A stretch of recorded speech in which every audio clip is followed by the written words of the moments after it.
என்னைக்கும் நல்லா தெரிஞ்சுக்கோங்க. நீங்க ஜிம் போனாலும் பரவாயில்ல, உங்க டாக்டர் வந்துட்டு உங்களோட வெயிட்டுக்கு 1.5 கிராம்ஸ் புரோட்டீன் வந்துட்டு ஒரு கேஜி வெயிட்டுக்கு எடுக்க சொன்னாலும் பரவாயில்ல. நீங்க எந்த அளவுக்கு புரத சத்து எடுக்கிறீங்களோ அதை விட டபுள் மடங்கு காய்கறி எடுத்தே ஆகணும். அதாவது நார் சத்து எடுத்தே ஆகணும். அடுத்து ரொம்ப முக்கியமான விஷயம் வந்துட்டு இந்த கார்பனேட்டட் ட்ரிங்க்ஸ் குடிக்கிறவங்களுக்கு, இந்த ஸ்ப்ரைட்டு, ஃபேண்டா, பெப்சி, மிரண்டா, கோக் இந்த மாதிரி குடிக்கிறவங்களுக்கு கேஸ் இருக்கிற மாதிரி எந்த விஷயங்கள் நீங்க வந்துட்டு ரெகுலராக குடிச்சாலும் இந்த யூடிஐ இன்ஃபெக்ஷன் வரும். ஏன்னா உங்களோட கிட்னி வந்துட்டு என்னென்னலாம் வந்து திரும்ப ஃபில்டர் பண்ணும்? காய்கறி, பழங்கள், சூப்பு, ஜூஸு, அதுவும் ஃப்ரெஷ்லி மேட் ஜூஸ்லாம் நல்லா ரெடி பண்ணும். தண்ணியெல்லாம் டைஜஸ்ட் பண்ணும். இந்த ஃபேண்டா மிரண்டாலாம் வந்தால் கிட்னிக்கு இவங்கலாம் யாருன்னே தெரியாது, என்னது இது அப்படின்னு சொல்லிட்டு பார்த்துட்டு மேல் ஃபங்க்ஷன் பண்ண ஆரம்பிச்சிடும். ஸோ இதனாலலாம் நமக்கு யூடிஐ இன்ஃபெக்ஷன் வருது. இதை விட ஒரு மெயின் காஸ் என்னன்னா, நான் ரெகுலராக ஸ்டெராய்ட்ஸ் எடுத்துகிட்டு இருக்கேன், ரெகுலராக ஆன்டிபயோட்டிக்ஸ் எடுக்கிறேன். நீங்கள் எந்த டாக்டர் கிட்ட போய் கேட்டாலும் ஆன்டிபயோட்டிக்ஸோ ஸ்டெராய்ட்ஸோ அதுக்குன்னு ஒரு டைம் இருக்குது. 1 வீக், 2 வீக், 3 வீக் கோர்ஸ், இந்த மாதிரி ஒரு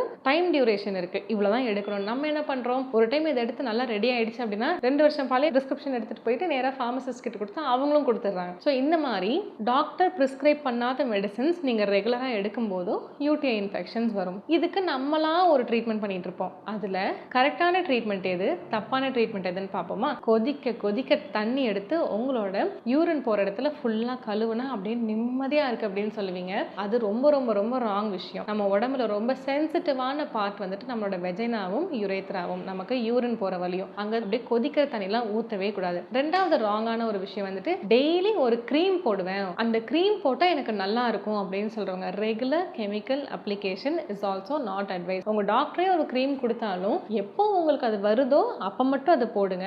மந்த்லி ஒன்ஸ் ஆர் ட்வைஸ். அப்படி இல்லாமல் நீங்கள் வந்துட்டு அதை டோட்டலாக ரெடி பண்ணுறதுக்கு என்ன பண்ணுமோ அதை பாருங்கன்னு சொல்லியிருப்பாங்க. ஆனால் நம்ம என்ன பண்ணுவோம், எக்ஸசைஸ் பண்ண மாட்டோம், தண்ணி குடிக்க மாட்டோம், ஃப்ரூட்ஸ் வெஜிடபிள்ஸ் சாப்பிட மாட்டோம். இது எதுவுமே பண்ணாமல் இந்த க்ரீமில் எனக்கு நல்லா ஆகுதா, நான் டெய்லி க்ரீம் போட்டு உட்காந்துருவேன். இதையும் நீங்கள் பண்ணக்கூடாது. இதுவும் ஒரு ராங் ட்ரீட்மெண்ட் தான். நெக்ஸ்ட், இந்த ஹேண்ட் கன் இருக்கு இல்லையா, இந்த மாதிரி நமக்கு அந்த யூடிஐ இன்ஃபெக்ஷன் வரும்போது ஹேண்ட் கன்ல ரொம்ப ஃபோர்ஸாக தண்ணி வரும்ல, பெண்கள் யூஸ்வலி நான் சொல்றது, அந்த ஃபோர்ஸான தண்ணி எடுத்து யூரின் போகிற இடத்துல ரொம்ப ஃபோர்ஸாக அடிக்கும்போது அந்த இச்சிங்கை வந்துட்டு அதை சாட்டிஸ்ஃபை பண்ணும். ஆனால் அதுவுமே ரொம்ப ரொம்ப தப்பு. ஏன்னா அது ஒரு சென்சிட்டிவான பார்ட். உங்களோட யூரின் வெளியே வர இடம் வந்துட்டு ரொம்ப சென்சிட்டிவான பார்ட். அங்கே இவ்வளோ ஃபோர்ஸ்ஃபுல்லாக வாட்டர் நீங்கள் அடிக்கவே கூடாது. அடுத்து வந்துட்டு நிறைய பேர் பவுடர் போடுறீங்க. என்னப்பா இது, talcum powder is really bad. உங்களுக்கு அது போடவே கூடாது. பவுடர் போட்டால் நல்லா குளுகுலுன்னு இருக்கு எனக்கு அந்த இடம், அதனால நான் எப்பவுமே பவுடர் போட்டுருவேன் அப்படின்னு சொல்றது தவறான ஒரு விஷயம். அடுத்து, நான் நல்லா அதை வந்துட்டு இச் பண்ணி சொரிஞ்சு விட்டுட்டேன் அப்படின்னா ஒரு நல்ல ஒரு ரிலீஃப் கிடைக்குது எனக்கு அப்படின்னு சொல்றது. அந்த இடத்துல நீங்க கையை வச்சு சொரியவே கூடாது. அதையும் நீங்க ஸ்டாப் பண்ணிக்கோங்க. அப்ப என்னதான் கரெக்டான ட்ரீட்மெண்ட் அப்படின்னு கேட்டீங்கன்னா நான் சொல்றேன், கேளுங்க.